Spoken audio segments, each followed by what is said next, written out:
आज कोरोना के time doctors और हमारी गवर्नमेंट इम्यूनिटी स्ट्रांग करने के लिए काढ़ा पीने को बोलते हैं, पर कहाँ से आया ये काढ़ा?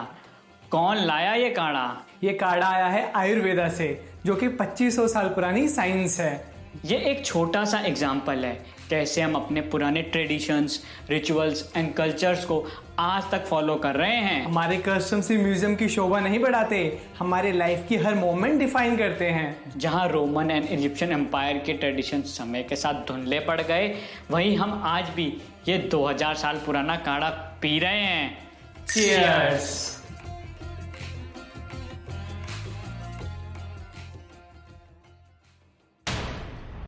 So let's start.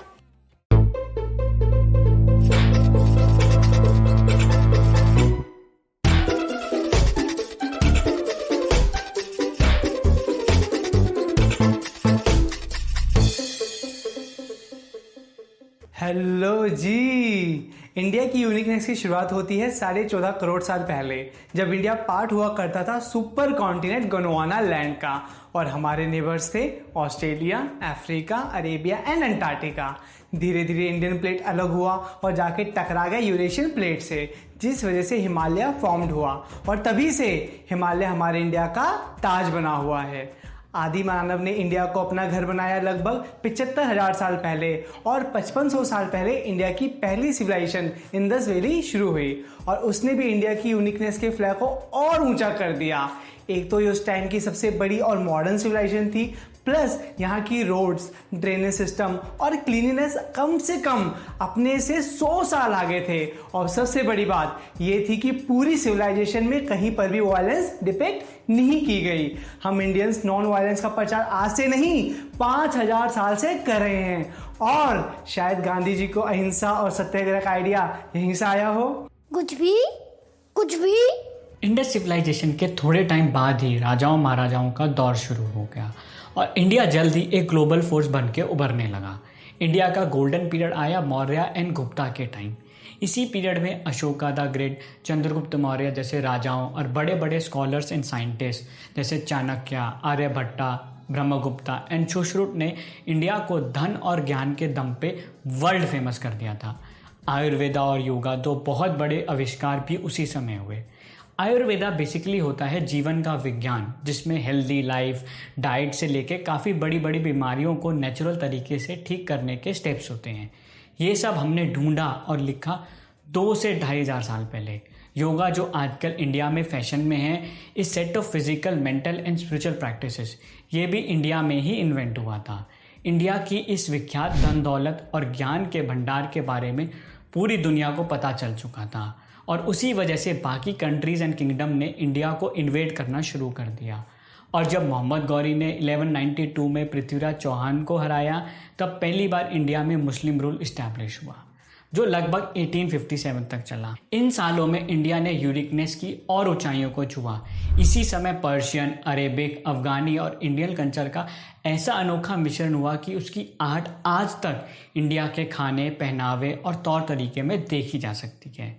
मुगल्स के अंडर इंडिया फिर से एक ग्लोबल फोर्स बन गया था, और अब इस कारण इंडिया पे नज़र थी यूरोपियंस की। 1492 में पोर्चुगीज़ का पहला शिप इंडिया में आया, और कुछ ही सालों के अंदर इंडिया में ब्रिटिश, फ्रेंच, डेनिश, डच और पोर्चुगीज़ ट्रेडर्स भर भर के आने लगे, और 1757 से लेकर 1947 तक हम अंग्रेज़ों के गुलाम रहे। इन सालों में भी कल्चर्स का अनोखा फ्यूजन हुआ। एग्जाम्पल के तौर पर अपनी तंदूरी रोटी और उसका दोस्त पनीर। तंदूर लेके आए पर्शियन लोग और पनीर लाए पोर्चुगीज़, और हमने अपना तड़का और घी लगा के बना दिया शाही पनीर। शाही पनीर से खाने की याद आ गई, तो चलो अब बात करते हैं इंडियन फूड की यूनिकनेस की। टेस्टी है मगर।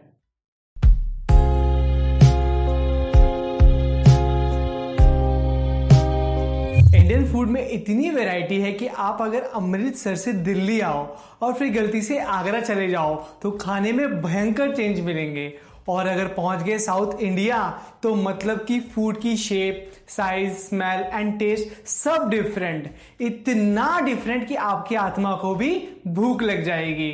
अनलेस एंड अनटिल आप या तो स्वीडन के किसी गांव में रह रहे हो या अंटार्कटिका में, तो शायद आपको ना पता हो, बट ऑलमोस्ट हर इंडियन को पता है कि पंजाब का सरसों का साग, महाराष्ट्र का वड़ा पाव, गुजरात का ढोकला, कर्नाटका का डोसा एंड बंगाल की मछली जबरदस्त है। बट इनके अंदर ही अंदर इतनी वैरायटी एंड टेस्ट डिफरेंस है कि आपकी आंखें और जीभ दोनों फटी की फटी रह जाएंगी। एग्जाम्पल के तौर पे आंध्रा का रसम और तमिलनाडु का रसम बहुत अलग है, ऐसे ही अमृतसरी छोले और दिल्ली के छोले भी अलग हैं, समझे? जब इतने सारे लोग इतने डिफरेंट फूड खा रहे हैं तो लैंग्वेज भी डिफरेंट बोलेंगे ना। कोस कोस पर बदले पानी, चार कोस पर वाणी। जिसका मोटा मोटा मतलब है कि ऑलमोस्ट हर 3 किलोमीटर में ग्राउंड वाटर का टेस्ट चेंज होता है और हर 12 किलोमीटर में लैंग्वेज। इंडिया में लैंग्वेज एंड डायलेक्ट में इतना वेरिएशन है कि आप अगर सुनोगे तो हक्के बक्के रह जाओगे। सो तैयार श्यार हो जाओ, हेलमेट शेलमेट पहन लो, बड़े बड़े नंबर मारने वाला हूँ। सो इंडिया में currently 460 languages with over 20,000 dialects बोले जाते हैं, which can be broadly classified into 6 different family. And her family दूसरी फैमिली से बिल्कुल डिफरेंट है, इतनी डिफरेंट है कि एक फैमिली का यूजर अगर दूसरे की आधी बात भी समझ जाए तो मान लो हो गया चमत्कार। इसीलिए हमारी गवर्नमेंट ने 22 ऑफिशियल लैंग्वेज को कॉन्स्टिट्यूशन में ऐड किया टू अवॉइड एनी कंफ्यूजन और कॉन्फ्लिक्ट। वैसे इंडिया में लैंग्वेजेस की यूनिकनेस में टॉप पर है अरुणाचल प्रदेश, जहां पर अकेले ही लगभग 50 डिफरेंट लैंग्वेजेस और उनके नाना प्रकार के डायलेक्ट्स एंड सब डायलेक्ट्स बोले जाते हैं। एज इंडियंस हो सकता है हम डिवाइड होते हो by different languages we speak, but we are united by the love for our country. India में यूनिकनेस बस फूड और लैंग्वेज में ही नहीं बल्कि रिलीजन में भी है। हमारी कंट्री बर्थ प्लेस है वर्ल्ड के बड़े बड़े 4 रिलीजन का, Hinduism, Buddhism, Jainism and Sikhism. सबकी शुरुआत यहीं से हुई। Plus India is a home to huge population of Muslims and Christians. Parsis जो बेसिकली फॉलो करते हैं जोरास्ट्रियन रिलीजन को, उनकी पॉपुलेशन वर्ल्ड में सबसे ज्यादा इंडिया में ही है। आफ्टर इंडिपेंडेंस काफी सारी एशियन कंट्रीज ने कोई ना कोई रिलीजन अपना लिया, but in India her religion and faith का हमेशा से सम्मान होता रहा है। और बिकॉज यहाँ इतने सारे रिलीजन्स, फेथ्स एंड कल्चर्स हैं कि लगता है जैसे हर दिन एक त्यौहार है। जहाँ यूएस में पूरे साल में गिनती के 10 से 12 फेस्टिवल्स होते हैं, वहीं इंडिया में हम इतने फेस्टिवल्स सिर्फ 3 महीने में ही मना लेते हैं। ऑलमोस्ट हर स्टेट के अपने अपने मेजर फेस्टिवल्स हैं, जैसे कि पंजाब की लोहड़ी, महाराष्ट्र की गणेश चतुर्थी, केरला का ओणम, तमिल्स का पोंगल एंड बंगाल की दुर्गा पूजा। इसमें सबसे यूनिक एंड अनएक्सप्लोर्ड फेस्टिवल्स होते हैं नॉर्थ ईस्ट इंडिया के। इनमें इनके कल्चर्स को folk songs, tribal dances, foods and crafts के थ्रू एक्सप्रेस करा जाता है। अब इतने सारे फेस्टिवल्स हैं पूरी इंडिया में, इनको सेलिब्रेट करने के लिए थोड़ा नाच गाना तो करना पड़ेगा ना। इंडियन डांसेस एंड सॉन्ग्स का ट्रेडिशन ऑलमोस्ट 2500 साल पुराना है, और इसमें सबसे बेस्ट बात है कि हमने इन डांसेस एंड म्यूज़िक फॉर्म्स को प्रिजर्व करके रखा है। और फिर आजकल के वो बॉलीवुड सॉन्ग तो वर्ल्ड फेमस हैं ही, but these classical dances are very different. इनके बारे में ज़रूर गूगल करना। And if you are enjoying this video, बालकों सब्सक्राइब करना ना भूलना। इंडिया ने आफ्टर इंडिपेंडेंस यूनिकनेस के बहुत बड़े बड़े झंडे गाड़े। सबसे पहले तो हमने वर्ल्ड की लार्जेस्ट डेमोक्रेसी बनाई एंड सबसे बड़ा कॉन्स्टिट्यूशन लिखा, जिसमें डिफरेंट कॉन्स्टिट्यूशंस के बेस्ट फीचर्स को ऐड किया गया। एग्जाम्पल के तौर पे यूएस का कॉन्स्टिट्यूशन बहुत ज़्यादा रिजिड है। उन्होंने 231 साल में मुश्किल से 27 अमेंडमेंट्स किए हैं। वहीं ब्रिटिश कॉन्स्टिट्यूशन तो इतना फ्लेक्सिबल है कि उसमें रोज़ चेंजेस आ जाते हैं, बट हमारा इंडियन कॉन्स्टिट्यूशन परफेक्ट ब्लेंड है रिजिडिटी एंड फ्लेक्सिबिलिटी का। हमने 104 अमेंडमेंट्स किए हैं in last 73 years. Perfect, almost perfect. जब इंडिया आज़ाद हुआ था तब काफ़ी सारे फॉरेनर्स ने प्रिडिक्ट कर दिया था कि India will fail as a country, but We are alive and kicking. Plus हम एडमिनिस्ट्रेटिवली तौर पे बहुत फ्लेक्सिबल रहे हैं। जहाँ 1956 में हमारे 14 स्टेट्स एंड 6 यूटीज़ थे, आज वो बढ़कर 28 स्टेट्स एंड 8 यूनियन टेरिटरीज हो गए हैं। समय के साथ चलना पड़ता है बाबू भैया, समय के साथ।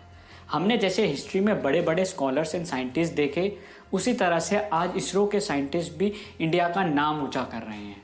2008 में इंडिया पहली कंट्री बनी जिसने मून पे पानी ढूंढा एंड इन 2014 हम मार्स में भी पहुंच गए और अब अगली तैयारी है हमारे एस्ट्रोनॉट्स स्पेस में जाएं by 2021। Best thing about ISRO and Indian engineering is we find innovative solutions for our problems. पैसे के दम पर सॉल्व नहीं करते, दिमाग दौड़ाओ, जो गाड़ बैठाओ। वैसे यूनिकनेस में हमारी एंटरटेनमेंट इंडस्ट्री यानी इंडियन सिनेमा भी कम नहीं है। काफ़ी लोगों को लगता है यहाँ सिर्फ बॉलीवुड या हिंदी सिनेमा ही है, बट यहाँ पे बहुत सारे वुड्स हैं। 2 टॉलीवुड, कॉलीवुड, सैंडलवुड, पॉलीवुड, 2 मॉलीवुड, भौजीवुड, हॉलीवुड, धॉलीवुड, जॉलीवुड, जॉलीवुड।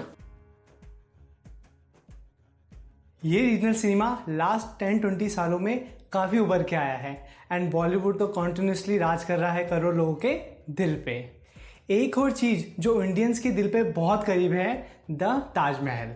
पूरे वर्ल्ड में द ताजमहल हद फेमस है एंड ऑलमोस्ट जब भी दूसरी कंट्री के हेड इंडिया आते हैं वो हमेशा ताजमहल विजिट करते हैं। बट ताजमहल इंडिया की ब्यूटी का एक बहुत छोटा सा नमूना है, just tip of the iceberg. India को एक्सपीरियंस करने के लिए आपको कम से कम 3-4 जन्म तो लेने पड़ेंगे। चलो आपको कुछ एक्सोटिक एंड अनएक्सप्लोर्ड प्लेसेस बताते हैं। Mysore palace,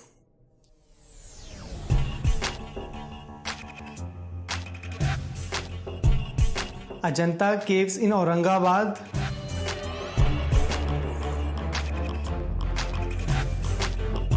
Lonar crater lake in Maharashtra,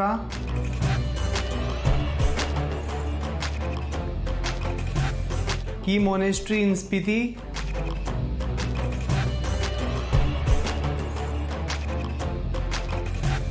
गैंडीकोटा in Andhra, Unakoti in Tripura, Tawang valley of Arunachal Pradesh, Basgo in Leh Ladakh,